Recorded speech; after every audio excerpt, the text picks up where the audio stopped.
এই ফিতনা ফাসাদ এখন এমন বাড়া বেড়ে গেছে, কারো জিহ্বা কেটে ফেলতেছে, কারো রক কেটে ফেলতেছে, কারো জবাই নুর ইসলাম ফারুকীর মতো আলেমকে জবাই করে দিচ্ছে, ঠিক কিনা? কারণ কি, তার মতাদর্শ আর আমার মতাদর্শের মধ্যে একটু তফাৎ আছে।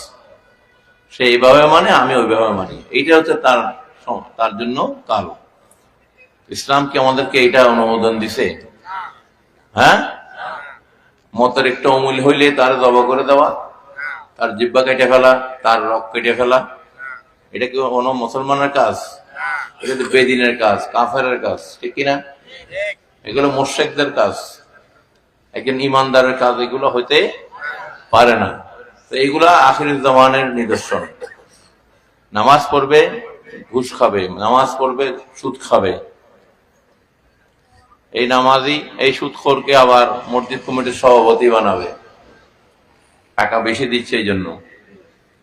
দুর্নীতি করবে, টাকা বেশি কামাবে, ঘুষ খাবে, টাকা বেশি কামাবে, ওই মসজিদে মাদ্রাসায় টাকা বেশি দেবে, তাকে ওই মাদ্রাসা কমিটি মসজিদ কমিটির সভাপতি বানাবে। এগুলো হচ্ছে আখিরের জামানের নিদর্শন।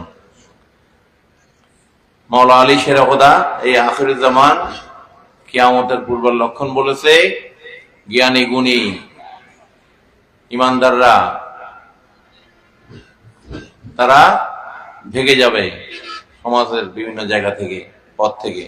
আর যত খারাপ লোক, দুর্নীতিবাজ, ঘুষখোর, নেশাখোর, মদখোর, এরা ইসাদ, এই দুষ্কৃতিকারীগুলা, সন্ত্রাসীগুলা কি ক্ষমতা দখল করবে, মানুষের নিয়ন্ত্রক হবে।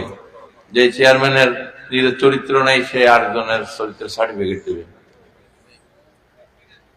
এগুলো হচ্ছে আখিরের জামানের নিদর্শন, কি কিয়ামতের আলামত। এগুলা আল্লাহ রসুল এবং মাওলা আলী মুশকিল কোষা শেরখুদা কারামুল ওয়াজিল করিম এগুলা 1400 বছর আগে বলে গেছে। তারা কি এখন আছে জাহেরি ভাবে? কিন্তু বলে গেছে 1400 বছর আগে। আমরা মিল পাচ্ছি কিনা? অবশ্যই মিল পাচ্ছি।